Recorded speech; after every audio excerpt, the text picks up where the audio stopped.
Hello, everyone, and welcome back to TechZulu Live from New Media Expo. I'm your host, Amanda Coulong, and I am here with Jason Cabassi of Walking Dead Cast. How are you? I'm good. How are you? I'm good, but you're not wearing zombie makeup. I said I would just growl the whole time if you want me to. I think it would be really kind of funny. See, he needs to do that the entire interview. Yeah, no. Wham! I do that a lot. When did you start Walking Dead Cast? July of 2010, which was about 6 months before the show launched on AMC. Nice. So have you been able to get people from the show to come on? And Nice. Most of the actors have come on, Cool. and we made friends with the showrunner, Glenn Mazzara, and it was just announced that he's leaving, so we're like, that connection. But yes, we've had the actors, we've had some of the writers, and Sweet. yeah. What do you think the obsession is with zombies these days? I think there's a lot of different things. Part of it is just, I actually think there's this fantasy that when you're in the zombie apocalypse, suddenly all of your day-to-day responsibilities are gone. Go out the window? And you're kind of free, even though you have to survive and stuff. There's a part of us that's like, But there's a lot of other stuff, too. I mean, what, do you like them? I like them. Yeah. I like the idea of a zombie apocalypse. Pinpoint why, but it's huge, right? I grew up in a remote village in Maine, so I'm all about survival. And most of my friends know that if the zombie apocalypse happens, they can come to me and I'll take care of you're the them. one? Yeah, okay. I look really innocent, and it's not true. You're capable. So, yeah, we have a lot of listeners who I can tell are that type.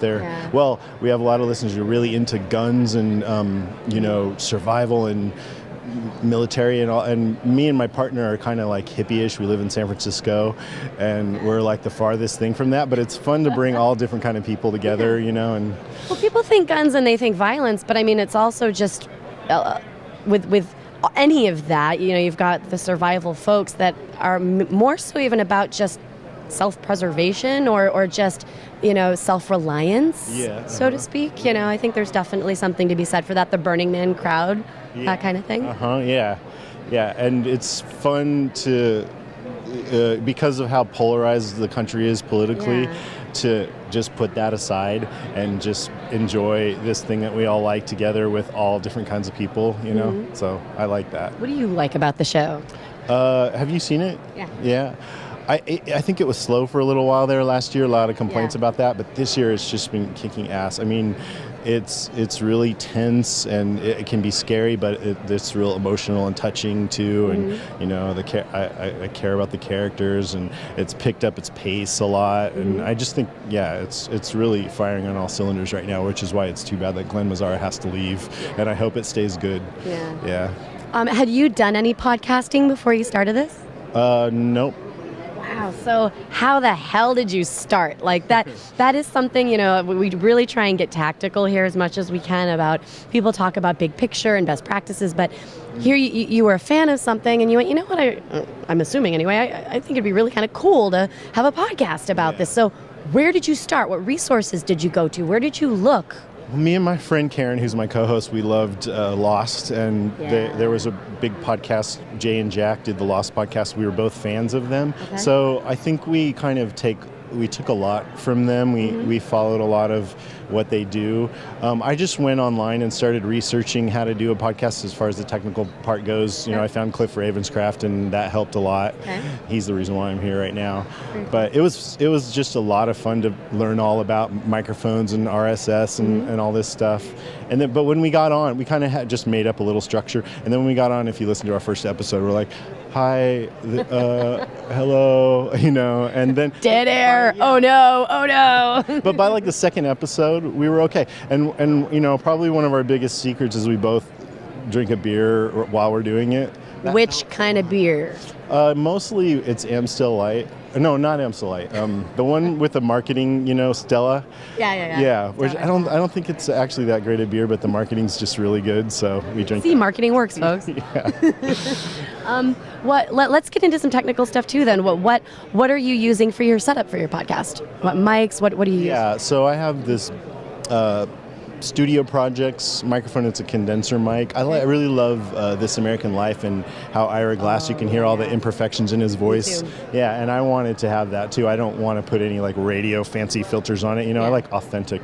And then we have a directional mic. I think it's an Audio Technica that Karen uses. It's not quite as good, but she doesn't know about the whole technical side, so she doesn't know the difference. Little did you know until now. No, it's a good mic though. And Karen, he's bent. I just bought a Onyx Firewire mixer because we do interviews, and it was sort of this Mickey Mouse setup before, but now it's all, I can totally control who hears what. And we have one, I use Macs. I have one that has GarageBand, and we record into that, and then Skype is on another one, and any sound effects and things like that are on another computer. Very cool. Have you been to New Media Expo before? Nope. Ooh, what do you think?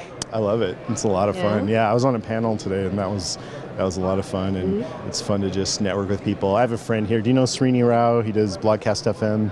Anyways, he's a good friend of mine, and so we've been hanging out. But it's so much fun to find out what people are up to. And anything in particular that stands out to you from different conversations about maybe trends or different applications people are using? I've been mostly focusing on, the podcasting stuff and going to the podcasting seminars and things like that, but they haven't been talking about technology so much as technique, so I learned that when I interview people, I should be asking them to tweet it out, which you would think that was, you would know, but I'd never even thought about that before, so I'm going to do that from now on. It really is amazing, we can say this too with everyone that's watching here, when you ask people to do something very basic, they will help, they'll oblige. Yeah, and the person said, be gentle about it. Say, hey, if you have time, not like before. Do this now. No, I don't think you guys don't want me to order you around. Tweet me. Yeah. How long is your podcast? Well, it ranges. When we do interview episodes, typically they're shorter, anywhere from a half an hour to 45 minutes. And then when we do our regular episodes, they can be an hour to an hour 45. Is there a certain sweet spot in terms of your audience? We've done hour 45 and no one's ever said, oh man, why'd you do that? It was too long. I think it might be different with fan podcasts because they're just the kind of people who would not only watch a show but go out and seek out even more content about it. So maybe it's like the more the better, or else they just don't tell me. But I've never had a complaint about it being too long. Are people watching, not watching, are they listening live, or are they listening more as a download? More as a download. We do it live when the show's on the air, but we just have a small portion of our audience that do that. It's fun to have a little chat room and stuff like that, but most of it comes through iTunes. Yeah, it's nice to talk to someone who actually has a successful podcast, because I get a lot of people that say, oh, podcasting's dead, or podcasting's so, yesterday, old news. Not at all. I mean, I listen to a ton of podcasts, and I do it on my own time. I can listen to them in my car, things like that, when I would have otherwise unproductive time. Yeah, I mean, and there's all different levels and kinds of podcasts, and I love NPR, like I mentioned, This American Life. They do all their shows as podcasts, so that's pretty much how I listen to NPR now, because I can listen to it whenever I feel like it, Would you ever consider also moving into video? No. In fact, I shouldn't be doing this right now. I'm going to have to leave. No, I'm just kidding. Because one of this is what he looks like. This is what he looks like. I should have wore the zombie makeup. I knew you were going to say that. I'm like, look, this is what he looks like. I should have been doing it like this. I like the mystique. Yes. And this is, no, wait, they already know my voice. But it's like, the mystique of them not knowing. And whenever people ask what we look like, I say we have hunchbacks or something like that. And we have pictures of ourselves up on the site, only it's the zombie versions that one of our listeners drew, So, I've thought about it maybe at some point, but I don't really see the need. I mean, I kind of like the intimacy of just the voice. And when you put some video in there, I think sometimes it can almost add a distraction or something like that. It's just depending on what you're doing. And it's a very unique form of storytelling. It's the oldest version of storytelling, really, is telling stories just orally, and we're using new tools for them. But plus, you can do the same quality as any corporation or whoever does podcasts. It's a lot easier to match that quality if you're just doing audio. And lastly, anything that really stands out to you that you've learned over the course of having the podcast, like just any aha moments, sort of like, oh, I should ask people to tweet something, or, oh, wow, I didn't realize that, I don't know, fill in the blank. Well, Funny or otherwise. I've learned that I love attention. That's actually a very awesome thing to bring up, because people often overlook the reason behind these things, and I can agree it's nice. We get a connection and Connection, yeah. A huge part of what we do is we include the listeners. We have them call in their feedback. We do email, and then we make them make zombie noises, and then we. Are you serious? Yeah. And in fact, I want to hear yours, but before this is over. Oh no. Go ahead. Let's hear it.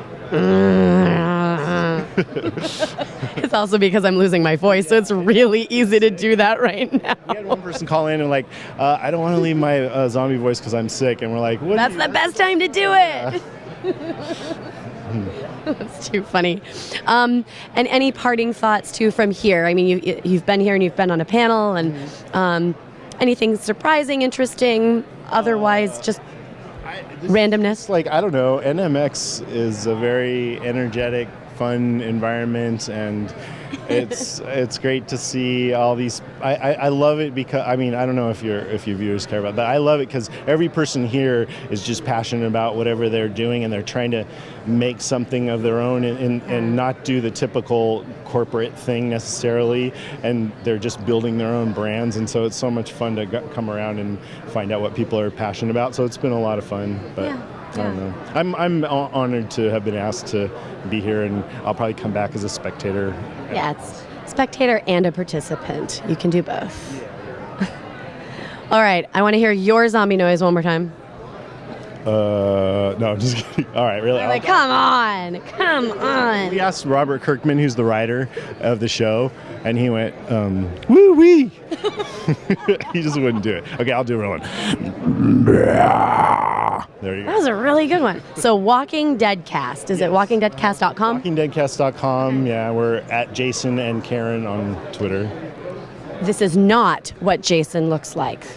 No, this is zombie makeup right here. Well, thank you so much.